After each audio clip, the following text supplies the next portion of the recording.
Hello friends, welcome to my YouTube channel. তো আজকে শুরু করছি 3 জানুয়ারি 2022 দ্য হিন্দু এডিটোরিয়াল অ্যানালাইসিস।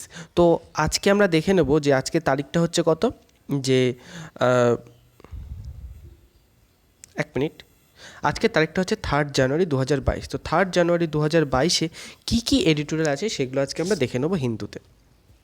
ডেটটা দেখতে পাচ্ছ 3 জানুয়ারি 2022 দ্য হিন্দু। তো চলো আজকে কী কী এডিটোরিয়াল আছে আজকে আমরা আলোচনা করে দেখে নেব। ওকে, এক মিনিট একটু স্ক্রোল করতে দাও।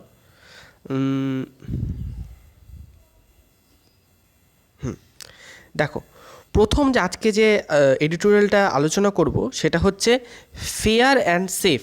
অর্থাৎ আমরা জানি যে আগামী 1-2 মাসের মধ্যে 5টা স্টেটে কিন্তু স্টেটের ইলেকশন আছে। কোন কোন স্টেটে ইলেকশন আছে? That Goa, Manipur, Uttar Pradesh, Uttarakhand and Punjab. এই কটা স্টেটে কিন্তু এই কটা স্টেটে হচ্ছে ইলেকশন আছে। তো এবার ব্যাপারটা হচ্ছে ওমিক্রনের প্রকোপ কিন্তু ক্রমাগতই বেড়ে আসছে, তো সেটা নিয়ে এখানে আলোচনা হয়েছে। মূলত এমন কিছু না, তোমরা জানোই যে এই এডিটোরিয়ালটা কিন্তু গত 1 দিন বা 2 দিন ধরে কিন্তু রিপিটের মতো হচ্ছে, যে এই জিনিসগুলো এখন আমরা দেখে নেব। তো দেখো কি বলছে, অল ইন্ডিকেশনস আর that elections to 5 state assemblies Goa, Manipur, Uttar Pradesh, Uttarakhand and Punjab will be held on time. অর্থাৎ এই যে 5টা স্টেটে ইলেকশন হবে সেটা কিন্তু সময় মতো ইলেকশন হবে। ইলেকশন পোস্টপোনের কিন্তু এখনও কিন্তু কোনো কথা বলা নেই, আর আশা করি ইলেকশন পোস্টপোনও হবে না, regardless of the rising new wave of COVID-19. অর্থাৎ কোভিড-19-এর যে আরেকটা ভ্যারিয়েন্ট ওমিক্রন আছে, তার যে যতক্ষণ না তার বেড়ে উঠছে, হয়তো এমন একটা অন্তিম পর্যায়ে চলে গেল তখন করা হবে, কিন্তু রিগার্ডলেস যে তার বেড়ে ওঠাটা ততক্ষণ অবধি কিন্তু অ্যাজ অন টাইমই কিন্তু ইলেকশনটা হবে। The 3 number election commission of India has visited 4 state over the past week to assess the preparedness which is usually one of the last steps before the announcement of the poll schedule। অর্থাৎ election commission কিন্তু এই স্টেটগুলোতে visit করছে, ঠিক আছে। এবং এই স্টেটগুলোতে visit করে তারা কি বলতে চাইছে, সেখানকার যে ruling party, that is UP, chief election commission, এদের সাথে কিন্তু কথা বলছে যে আপনাদের যে সামনে ভোটটা আছে সেটা কি কোনোভাবে পিছিয়ে দেওয়া যায়। তো তারা অপোজিশন, রুলিং পার্টি সব কটা স্টেটের, সাধারণত উত্তরপ্রদেশ, উত্তরাখণ্ড এই স্টেটগুলোতে ভিজিট করেছে। তো প্রতি ক্ষেত্রে ইলেকশন কমিশন জানাচ্ছে যে সেখানকার রুলিং পার্টি বা অপোজিশন পার্টি কিন্তু এটা বারবার করে বলছে যে ইলেকশন কোনোভাবে পোস্টপোন করা যাবে না, ইলেকশন অ্যাজ অন টাইমই হবে। তো দেখো তারপরে কি বলছে, chief election commissioner Sushil Chandra, এখানে দেখছি chief election commissioner Sushil Chandra said that all parties wanted to polls to be on the schedule. অর্থাৎ শিডিউলেই অন টাইমই চাইছে সবাই। He said the election commission would look into the enforcement of কোভিড-19 appropriate behaviour in campaigning and voting after the schedule is announced. অর্থাৎ কীভাবে কোভিড-19-এর যে বিহেভিয়ারটা আসছে সেটা কিন্তু এইখানে চরমভাবে এফেক্ট করতে চলেছে। এবং campaigning and voting the schedule is announce, যতক্ষণ না হচ্ছে ভোটিংয়ের যে তারিখটা সেই শিডিউলটা কিন্তু অ্যানাউন্সড হচ্ছে। Once the model code of conduct is in force, the ECI কোভিড-19 related instructions first drawn up in August 2020 ahead of Bihar assembly election. তো 2020 সালের আগস্ট যে বিহার অ্যাসেম্বলি ইলেকশন দেখা গিয়েছিল, সেখানেও কিন্তু একই রকম কথাবার্তা দেখা গিয়েছিল। তো এবার যেটা বলা হচ্ছে যে এখানে এইটুকুন পরে বলা হচ্ছে যে ইলেকশন হয়তো হবে, কিন্তু সেরকমভাবে র্যালি বা জমায়েত এগুলো করা যাবে না, নতুন রকমের প্রোটোকল আসবে এবং কোভিড-19-এর যে প্রোটোকল আছে সেই প্রোটোকল মেনেই কিন্তু ভোট হবে। এবং বিহার যে 2020 সালের আগস্ট মাসে যে বিহারে ইলেকশন হলো, সেখানেও কিন্তু এই একই ব্যাপার হয়েছিল। সেখানে বিহারে তারা পোস্টপোন করতে চায়নি এবং কোভিড প্রোটোকল মেনেই কাজগুলো হয়েছে, এবং সে একই রকমের ব্যাপারে এখান থেকে চলে আসছে। তারপরে আমরা দেখব কি, in the wake of the second wave of the pandemic in April 2020, and election commission put into place more measures as such as longer silence period before polling, reducing the time and campaigning। অর্থাৎ ক্যাম্পেইনিংয়ের যে সময় সেটাকে কমিয়ে আনা হয়েছিল, and বিভিন্ন ধরনের safety মেজার্সগুলো সেখানে কিন্তু অ্যালোকেট করা হয়েছিল, এবং একটা বেশ সাইলেন্সিং পিরিয়ড ছিল, অর্থাৎ ভোটিং হওয়ার আগে অবধি। তো এইরকমই হচ্ছে বিষয়গুলো বলতে চেয়েছে। আর এছাড়া আর কিছু না। On January 2 the prime minister laid the foundation of the Major Dhyanchand Sports University in Meerut with a large mostly maskless crowd in the attendance. তো আমরা দেখতে পাচ্ছি যে বিভিন্ন জায়গায় যে র্যালিগুলো হচ্ছে, এখানে হচ্ছে, সেখানে কিন্তু মানুষজন মাস্ক পরছে না, মাস্কলেস একটা অ্যাটেন্ডেন্স কিন্তু এই ক্ষেত্রে দেখা যাচ্ছে। এছাড়া আর কী কী আছে, that MCC imposes special restrictions on the party power which it set shall ensure that no cause is given for many complain that it is used in official position the purpose of the election campaign. অর্থাৎ ইলেকশনের যে campaign সেটা কিন্তু ধরো চলছে, এবং সেক্ষেত্রে কিন্তু এখন এটা বলা হচ্ছে যে যেসব পার্টিগুলো ইলেকশন কমিশনের বিধিগুলোকে মানার জন্য যে পার্টিগুলো তারা করছে, তারা কিন্তু এখনও পরিমাণে সেভাবে র্যালি হবে কি হবে না সেই বিষয়ে কিন্তু এখনও কোনো ক্লিয়ার কাট ধারণা পাওয়া যায়নি। ইলেকশন কমিশন তো চাইছে যে যতটা সম্ভব র্যালি একটু কম করে হোক বা করে হোক করতে, কিন্তু তারা কি চাইবে? তারা কিন্তু র্যালিতে কম করতে চাইবে না। কিন্তু যেহেতু এটা একটা থার্ড ওয়েভের ব্যাপার চলছে, তো ইলেকশন কমিশন এখানে কিছু রেস্ট্রিকশন আর প্রোটোকল আরও লাগাতে পারে, যে র্যালি খুব মিনিমাইজ করা হবে, যেটা এর আগের বার সেকেন্ড ওয়েভে কিন্তু করা হয়নি। তো এই বিষয়গুলো এখানে বলা হয়েছে। চলো তারপরে নেক্সট আর্টিকেল দেখে নিচ্ছি। নেক্সট আর্টিকেল কী আছে দেখো। এইবার ব্যাপারটা হচ্ছে ওমিক্রন, এই বিষয়ে ইলেকশন কমিশন এই বিষয়ে আর্টিকেল কিন্তু এর আগেও আমরা অনেকবার পড়েছি, সুতরাং এক কথা কিন্তু বারবার বলার এখানে কারণ নেই। যেটুকুন ইম্পর্টেন্ট আমি সেটুকুই কিন্তু বলছি, সেই একই কথা আবার রিপিটেশনের কিন্তু কোনো মানে নেই। জাস্ট দেখে নাও কী কী এডিটোরিয়ালগুলো আসছে, কী কী জায়গাগুলো আসছে, এটা। তো পরের নিউজটা আমরা দেখব। পরের নিউজটা কী বলছে? পরের নিউজটা আমরা দেখব যে প্যাচওয়ার্ক পলিসি। প্যাচওয়ার্ক পলিসিটা কি পরের লাইনে আমরা দেখতে চলেছি। The temporary roll back of tax hikes and textiles is a harbinger of challenges before GST regime. অর্থাৎ এখানে এই বিষয়টা আমি একটু আগে বলে দিই যে সেপ্টেম্বর মাসে 2021 সালের সেপ্টেম্বর মাসে যে 42তম জিএসটি কাউন্সিলিংয়ে মিটিং হয়েছিল, তো সেখানে ব্যাপারটা কী হয়েছিল যে টেক্সটাইল ইন্ডাস্ট্রিতে বিভিন্ন রকমের স্ল্যাবে জিএসটিগুলো আসে। যেমন র মেটেরিয়াল একরকম জিনিসটা যখন ম্যানুফ্যাকচার হচ্ছে তখন একটা আলাদা জিএসটি, এবং তারপরে একটা আলাদা জিএসটি। তো এই সময় নির্মলা সীতারামন বলছে যে এত জিএসটির একটা কমপ্লিকেশন চলে আসছে ইন টেক্সটাইল ইন্ডাস্ট্রি, এই কারণে তিনি ওভারঅল একটা কিন্তু জিএসটি বলছে। তার ওভারঅল জিএসটি কত? 12%। ওভারঅল জিএসটি 12% হয়ে যাচ্ছে টেক্সটাইল ইন্ডাস্ট্রির ক্ষেত্রে। আবার বলছি টেক্সটাইল ইন্ডাস্ট্রির ক্ষেত্রে। কিন্তু এটা তিনি কেন করছেন? কারণ বিভিন্ন স্টেজে টেক্সটাইল তোমরা জানো যে ইন্ডিয়ার একটা ওয়ান অফ দ্য লার্জেস্ট একটা গ্রুপ, প্রায় 2 থেকে 3% ইকোনমিতে কন্ট্রিবিউট করছে, এবং সেখানে যখন একটা প্রোডাক্টের ওপরে যখন বার আসছে, বিভিন্ন সেকশনে জিএসটি লাগছে, তো যারা এটা প্রোডাক্টটা প্রডিউস করছে, কিনছে, এতে একটা বিভিন্ন কমপ্লিকেশনের সৃষ্টি হয়েছে। এবং নির্মলা সীতারামন এই কারণে বলেছে যে একটা ওভারঅল 12% জিএসটি লাগাবো। কিন্তু ব্যাপারটা হচ্ছে এই যে টেক্সটাইল কোম্পানিগুলো, যে টেক্সটাইল ইন্ডাস্ট্রিয়ালিস্ট আছে বড় বড়, তারা কিন্তু এই বিষয়টাকে মানতে চাইছে না। তারা বলছে না, পুরোনোভাবেই হবে, পুরোনো যেরকমভাবে হবে সেখানেই হবে। তারা রেগে গেছে, তাদের একটা রাগি ভাব চলে এসেছে যে কেন আমরা এখন এইভাবে করব। আমরা আগে যেমন ছিল বিভিন্ন স্ল্যাপে জিএসটিগুলো আছে সেইভাবেই হবে জিএসটিগুলো। তো চলো কীভাবে দেখে নিই। Finance minister Nirmala Sitharaman announce that the plan is of and the existing 5% rate will continue into 2022। অর্থাৎ এই 5% রেটটা কিন্তু 2022 অবধি যাবে। এবার কী স্ট্রাকচারগুলো আগে আমরা দেখে নিই। While the GST rate on man-made fiber is 80%, স্ল্যাবগুলো দেখছি, and yarn made from the same is textile 12%, অর্থাৎ ফাইবারে 18% ছিল, এবং ট্যাক্সটে এটাতে কি বলছে, মেড ফ্রম দ্য সেম ট্যাক্সটা 12%, ইয়ার্নে 12% ছিল, ফাইবারে 18% ছিল। এবং এই কারণে একটা প্রচণ্ড হেডেক দেখা দিয়েছিল, এবং তিনি এই কারণে কী হচ্ছে the move to raise the rate of 12% এটা করে দিয়েছিল।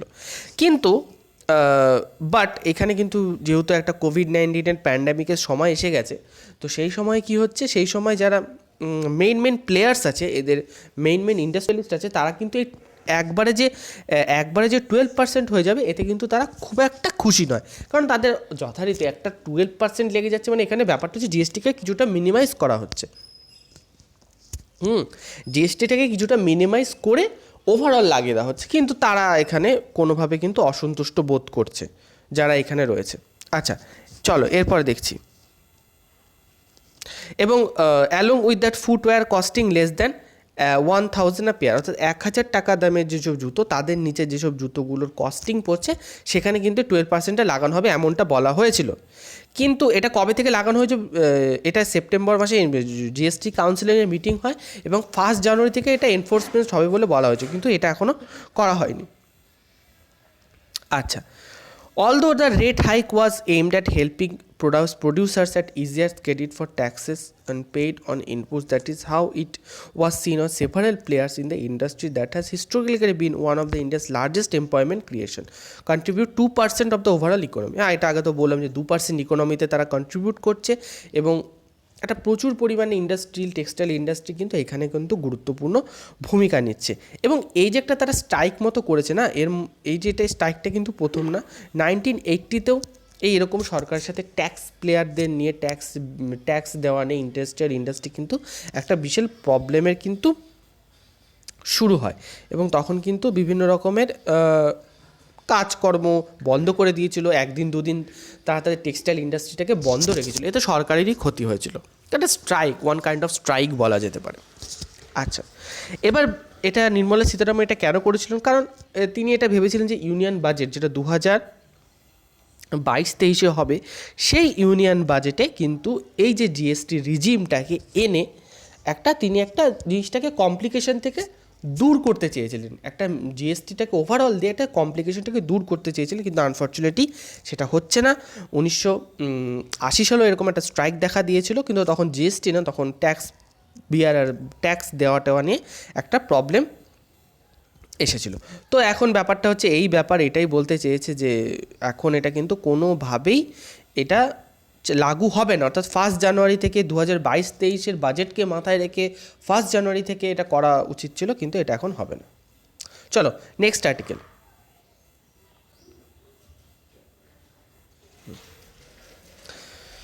নেক্সট আর্টিকেল দেখো কি বলছে। নেক্সট আর্টিকেল বলছে the NSP can not change Pakistan direction. এটা এনএসপি অর্থাৎ কি? National security policy. পাকিস্তান কি করেছে? পাকিস্তান নিজেদের একটা ন্যাশনাল সিকিউরিটি পলিসি অ্যানাউন্স করেছে। এই ন্যাশনাল সিকিউরিটি পলিসি অ্যানাউন্সমেন্টের মাঝে পাকিস্তান কি করেছে? তাদের যে ইকোনমি, বিশেষ করে তাদের যে ডিফেন্স জায়গাটা, সেটাকে কিন্তু আরও স্ট্রং করার চেষ্টা করেছে। ঠিক আছে, ডিফেন্সের জায়গাটাকে আরও পরিমাণে স্ট্রং করার চেষ্টা করেছে। কেন এই নিয়ে অনেক প্রবলেম হচ্ছে, যে আমরা এটা জানি যে এই জিনিসটা মেইনলি এই কারণে করা হয়েছে যে পাকিস্তানের আর্মি এবং পাকিস্তানের যে লিডার আছে মানে ইমরান খান, এই পাকিস্তানের আর্মির সাথে যে পাকিস্তানের যে গভর্নমেন্ট আছে তার কিন্তু একটা সবসময় কিন্তু একটা টানাপোড়েন সবসময় চলে আসছে। ওকে, পাকিস্তান এমন একটা কান্ট্রি যারা কি করে, যারা সবসময় চায় যে আর্মি ওদের সমস্ত কন্ট্রোল নিয়ে নেবে, ইকোনমি থেকে শুরু করে ডিফেন্স থেকে শুরু করে সমস্ত কন্ট্রোল আর্মির কাছে থাকবে। এবং কিছুটা কম, এটা আমরা সবাই জানি যে ইমরান খান আজকে যতই প্রাইম মিনিস্টার অফ পাকিস্তান হোক না কেন, তার হাতে কিন্তু 100% ক্ষমতা নেই।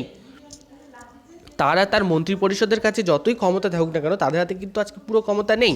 সুতরাং আজকে যদি একটা ডিসিশন ইমরান খান নিতে চায়, তাকে কিন্তু পাকিস্তানের আর্মির সাথে কোলাবোরেট করেই তাকে পুরো ডিসিশানটা নিতে হবে, সে একা একা কিন্তু নিতে পারবে না। এবং এটাও বলা হচ্ছে যে তাদের পার্টি থেকে এটাও বলা হয়েছে যে প্রচুর ক্ষমতা, অর্থাৎ ইকোনমিক দিক থেকে ডিফেন্সের দিক থেকে প্রচুর ক্ষমতা কিন্তু প্রায় লায়ন্স শেয়ার কিন্তু পাকিস্তান আর্মি কিন্তু এটা কিন্তু ভোগ করে। মানে বোঝা গেল, ইলেকশন হয়, সবই হয়, ওদের ওখানে ভোটেও যেতে, কিন্তু ব্যাপারটা হচ্ছে বেশিরভাগ ক্ষমতা কিন্তু আর্মি নিয়ে চলে যায়। এবং এই এনএসপিটা এমন একটা ব্যাপার, এনএসপিটা এমন একটা ব্যাপার যে ন্যাশনাল সিকিউরিটি পলিসি, এটা হচ্ছে তারা আর্মির সাথে যেসব নেতা আছে, গভর্নমেন্ট আছে, তার মধ্যে একটা কী করে একটা ব্রিজ তৈরি করছে, একটা সেতু বন্ধন তৈরি করছে, যাতে সব ক্ষমতা আর্মি না নিয়ে চলে যায়। ঠিক আছে, এবার এইটা কেন করা হচ্ছে? এটার কারণ এই কারণে করা হচ্ছে, যেমন প্রথমত হচ্ছে পাকিস্তানের ডিফেন্স সিস্টেমকে উন্নত করার জন্য, পাকিস্তানের ইকোনমিক সিস্টেমকে উন্নত করার জন্য এই জন্য করা হচ্ছে, যেটা আগে সবসময় আর্মি নিয়ে চলে যেত। এবং আর্মি অজুহাত দিত যে আচ্ছা ইকোনমিকে তোমাদের মধ্যে এত হচ্ছে, তোমাদেরকে এত চাকরি লাগবে না, জিনিসপত্রের দাম বাড়ছে না, জিনিসপত্রের দাম একটু বাড়বে, আমাদের টাকা লাগবে, আমাদের ডিফেন্সকে স্ট্রং করতে হবে। তারা প্রথম থেকে এটা পাকিস্তানের জনগণকে বুঝিয়ে আসছে যে আমাদের ডিফেন্সকে স্ট্রং করতে হবে, আমাদের ডিফেন্সকে স্ট্রং করতে হবে। কেন? আমাদের যাতে ইন্ডিয়ার সাথে আমরা লড়তে পারি বা আদার্স কান্ট্রির সাথে, আদার্স কান্ট্রি তো বলতে ইন্ডিয়াই আছে, এখানে অ্যান্টি ইন্ডিয়ান একটা ওয়েভ চলে সবসময় পাকিস্তানের মধ্যে, এবং এটা হচ্ছে যাতে ইন্ডিয়াকে তারা কাউন্টার করতে পারে। এই জন্যই কিন্তু আর্মি এতদিন বুঝিয়ে আসছে, কিন্তু আর্মি এটা বুঝেও আসলো যে গভর্নমেন্ট আছে এখনকার গভর্নমেন্ট, তারা কিন্তু চাইছে যে তাদের হাতেও কিছুটা ক্ষমতা থাকুক এবং আর্মির কাছেও থাকুক। তো এইরকমই একটা বিষয় কিন্তু এখানে বলা হচ্ছে, ঠিক আছে। On 36 meeting on the December 27, 2021, Pakistan National Security Committee NSC approved the country's first ever national security policy NSP, national security policy NSP কিন্তু তারা চালু করছে। এবার দেখো NSPর মধ্যে কী কী নর্মস আছে, কী কী মেজার্স আছে, কী কী শর্ত আছে, সেটা কিন্তু এখনও কিন্তু সবার সামনে আসেনি, কারণ এটা বলেছে এখন এটা একটা প্রসেসিং আছে, মানে ইন প্রসেস চলছে। তো পরে আর্টিকেল আসলে এটা জানা যাবে যে কী কী আরও এর মধ্যে প্রসেস কিছু আছে। এবং 2022 থেকে 2026 সাল পর্যন্ত কিন্তু এই ন্যাশনাল সিকিউরিটি পলিসিটা কিন্তু জারি থাকবে।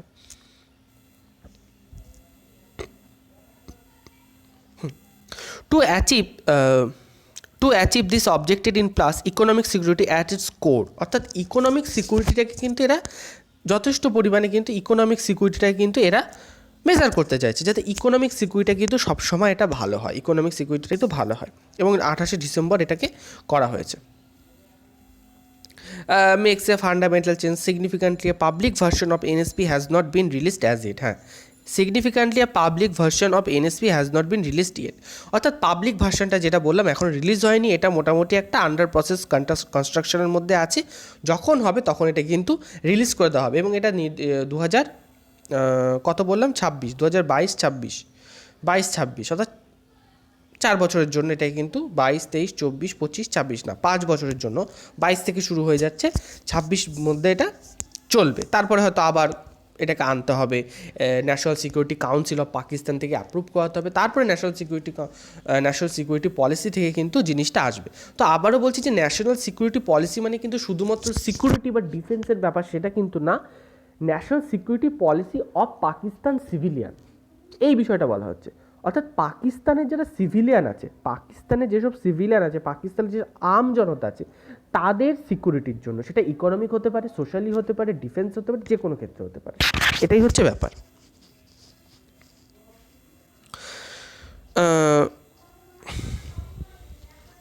তো এইটাই হচ্ছে বলা হচ্ছে, ঠিক আছে।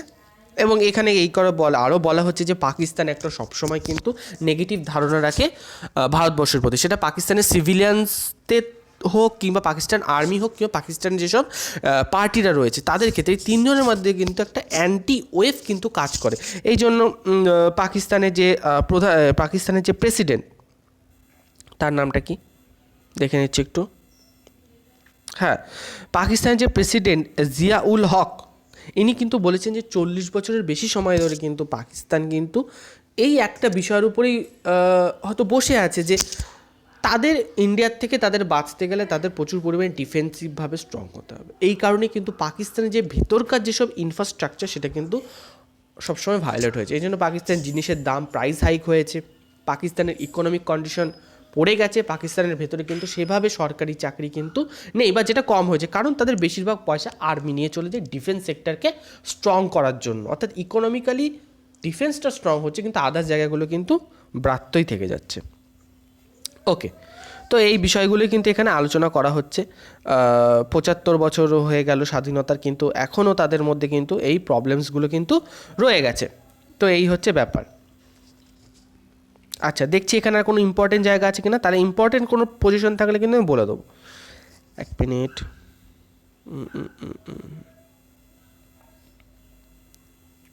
হ্যাঁ, এখানে এই যেটা বললাম ইন্ডিয়াকে তারা একটা অবসেশনের মাধ্যমে তৈরি করছে, অর্থাৎ ইন্ডিয়াকে তারা বিভিন্ন একটা অবসেশনের মাধ্যমে তৈরি করছে। তো ইন্ডিয়া তাদের কাছে একটা অবসেশনের জায়গা, মানে ইন্ডিয়ার সাথে আমাকে বাঁচতে হবে, তার জন্য আমি যত রকম যা খুশি করব, এই বিষয়গুলো কিন্তু এখানে চলে আসছে। ওকে, তো এইটাই হচ্ছে আর্টিকেল, এইটুকুনি বলা আছে। আচ্ছা, লাস্ট আর্টিকেল যেটা বলবো সেটা হচ্ছে এখানে এটাই বলা হচ্ছে যে state schemes can cast a life line to this welfare plan, এবং এটা বলা হচ্ছে there is scope of improvement of Pradhan Mantri Matru Matru Vandana যোজনা, অর্থাৎ 2017 সালে প্রধানমন্ত্রীর মাতৃবন্দনা যোজনা কিন্তু শুরু করা হয়। এবং এই প্রধানমন্ত্রী মাতৃবন্দনা যোজনা কী করা হয়, যে রুরাল এরিয়ায় যেসব প্রেগনেন্ট উইমেনরা আছে তাদেরকে যখন তারা বাচ্চা ডেলিভারি হয় তাদের পর তার থেকে কিন্তু তাদেরকে মিনিমাম 5,000 টাকা, মিনিমাম না 5,000 টাকা করে তাদেরকে মান্থলি সাপোর্ট দেওয়া হয়, যাতে তারা যতদিন তাদের ম্যাটারনিটি লিভ আছে তারা তাদের ভরণ পোষণ, বাচ্চার দেখাশোনা, ঘর চালানো এগুলো সব করতে পারে। এবং এইটা লিখেছে আমার পাটনায়ক, ইনি একজন রাজ্যসভার উড়িষ্যার এমপি। আচ্ছা, এরপরেও দেখতে পাচ্ছি যে India accounts of A fifth of the total child বার্থস in the world, অর্থাৎ ইন্ডিয়াতে কী হয়, 1/5 যদি বাচ্চা হয়, মানে এটা যদি ওয়ার্ল্ডে 5টা বাচ্চা হয় তার মধ্যে একটা বাচ্চা কিন্তু ইন্ডিয়ায় হয়, অর্থাৎ 5টা বাচ্চার মধ্যে একটা বাচ্চা কিন্তু ইন্ডিয়াতে হয়। এবং এক্ষেত্রে দেখা যাচ্ছে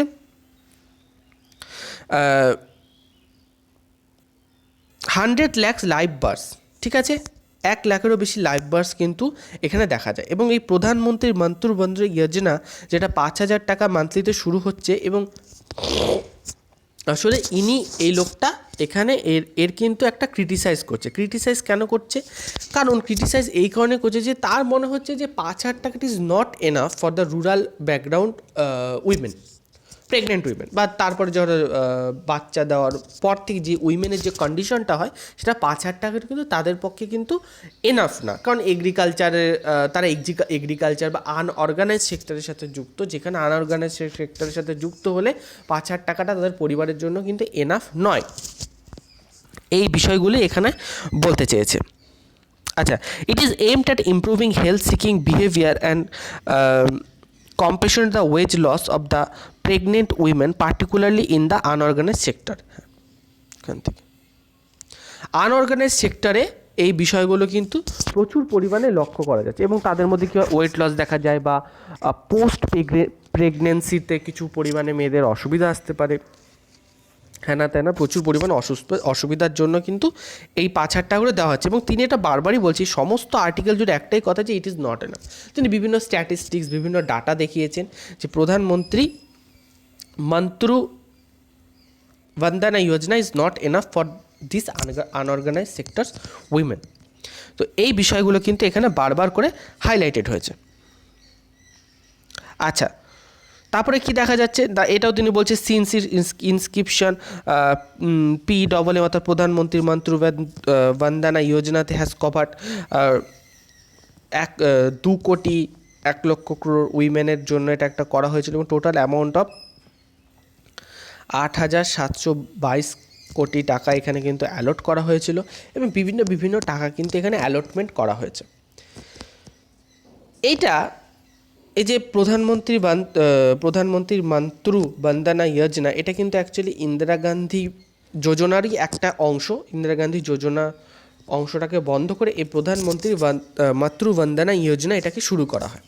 এবং সে সময় কিন্তু এটা এবার তার পয়েন্টটা দেখি, তার পয়েন্টটা এই ক্রিটিসাইজ করার মেইন পয়েন্ট এই প্রকল্পটাকে, যে ইন্দিরা গান্ধী যখন যোজনাটা শুরু হয়, এই কারণে ইন্দিরা গান্ধী সামথিং একটা যোজনা, এইখানে যখন এটা শুরু হয় তখন এইটাই বলা হয় যে সেটা কিন্তু 2টো চাইল্ডের ক্ষেত্রে বলা হতো, কিন্তু প্রধানমন্ত্রীর মাতৃবন্দনা যোজনা এটা শুধুমাত্র প্রথম চাইল্ডের ক্ষেত্রে দেওয়া হবে, এবং টাকাটাও কিন্তু একটা কম। এবং তিনি বিভিন্ন ডাটা দেখাচ্ছেন যে উড়িষ্যাতে যে মমতা স্কিম চলে, তামিলনাড়ুতে যেসব স্কিম চলে, সেগুলো কিন্তু এই প্রধানমন্ত্রী মাতৃবন্দনা যোজনার থেকে অনেক বেশি। সেখানে মমতা স্কিম যেটা উড়িষ্যাতে চলে, তিনি যেহেতু উড়িষ্যারই এমপি, তিনি উড়িষ্যার কথা বলেছেন, সেখানে কিন্তু প্রায় 5,000-এর বেশি টাকা দেওয়া হয়, 10,000 টাকা করে দেওয়া হয়, এবং 2টো চাইল্ডের ক্ষেত্রে দেওয়া হয়, 2টো বাচ্চার ক্ষেত্রে। কিন্তু সেক্ষেত্রে এই প্রধানমন্ত্রী মাতৃবন্দনা যোজনা কিন্তু প্রথম একটা বাচ্চার জন্যই দেওয়া হয়। তো এই বিভিন্ন ধরনের অসুবিধার কথা বলেছেন, যে মূল ব্যাপার হচ্ছে এখনও পরিমাণে কিন্তু এই টাকাটা দেওয়া, মানে ইট ইজ নট এনাফ, এটাই কিন্তু এখানে বলতে চেয়েছে। ঠিক আছে, তো আজকের এই কেমন লাগলো সেটা বলো, আর ভালো লাগলে চ্যানেলটাকে অবশ্যই লাইক সাবস্ক্রাইব করো। আমি এগুলো কিন্তু ডিটেলসে বলতে পারবো না, কারণ ডিটেলসে বলতে গেলে কিন্তু প্রচুর সময় লেগে যাবে, 3 ঘন্টা 4 ঘন্টা লেগে যাবে। তো এইটাই হচ্ছে ব্যাপার, যে জায়গাটা ইম্পর্টেন্ট সেই জায়গাটা কিন্তু আমি বলে দিচ্ছি। ওকে, তো থ্যাঙ্কস ফর ওয়াচিং।